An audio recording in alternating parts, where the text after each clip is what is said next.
GM রান্নাবান্নায় আপনাদের সকলকে স্বাগত। আজ বানাবো কাঁচা আমের বার্মিস্ট আচার। কাঁচা আমটাকে আগেই ভালো করে ধুয়ে নিয়েছি। ধুয়ে নেওয়ার পর এই রকম করে কিন্তু কেটে নিয়েছি। এই যে যেমন আটিটা হওয়ার আগে যেই আমটা তৈরি হয় সেই আমটা দিয়ে কিন্তু তৈরি করতে হবে। এর মধ্যে এখন লবণ দিয়ে দিলাম। এখানে আমি নিয়েছি 250 আম, কেটে কুটে আমার 250 আম হয়েছে। আর আমি চিনিটাও নিয়ে নিলাম 250। 1 চামচের মতন আমি দিয়ে দিলাম ভিনিগার। ভিনিগারটা দেওয়ার ফলে আপনি 1 বছরও পর্যন্ত সংরক্ষণ করতে পারবেন, ফ্রিজেও রাখতে হবে না। রোদে দেওয়ার ঝামেলা ছাড়াই কিন্তু এই আচার তৈরি হয়ে যায়। এবার ভিনিগারটার সঙ্গে লবণ চিনি ভালো করে মিশিয়ে 1 ঘন্টার জন্য একটু ঢেকে রাখতে হবে। আচারটা বানানোর জন্য এই মশলাটা আগে ভেজে নিতে হবে।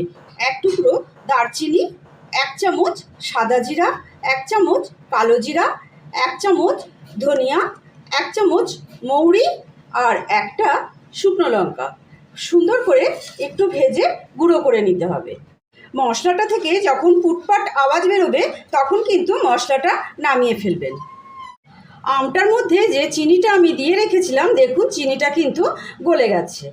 গ্যাসের আগুন লো টু মিডিয়াম রেখে আমগুলোকে চিনির মধ্যেই কিন্তু সেদ্ধ করে নিতে হবে। 1 চিমটি কিন্তু হলুদ দিয়ে দিলাম, সামান্য একটু ঝাল লঙ্কার গুঁড়ো দিয়ে দিলাম। আমগুলোকে ঢেকে সেদ্ধ হতে দিয়েছি। এবার একটা একটা করে আম তুলে এইরকম উল্টে দিতে হবে, যাতে এই পাশটা যেমন হয়ে গেছে ওই পাশটাও যাতে হয়ে যায়। যেই গুঁড়ো মশলাটা ভাজা করে রেখেছিলাম সেটা আমি হামল দিস্তায় আধ ভাঙা করে নিয়েছি, ঠিক এই রকম। 1 চামচ গুঁড়ো মশলা চারিদিকে ছড়িয়ে দিলাম। আমগুলো কিন্তু আমাদের সম্পূর্ণ সেদ্ধ হয়ে এসেছে। আচারটা হওয়ার পরে দেখুন কতটা স্বচ্ছ হয়ে গেছে, একদম চকচকে করছে। এই পর্যায়ে আমরা কিন্তু আচারটাকে নামিয়ে নেব। খানিকটা যে লিকুইড ভাব দেখছেন, এটা কিন্তু ঠান্ডা হওয়ার পরে একদম ঠিকঠাক হয়ে যাবে।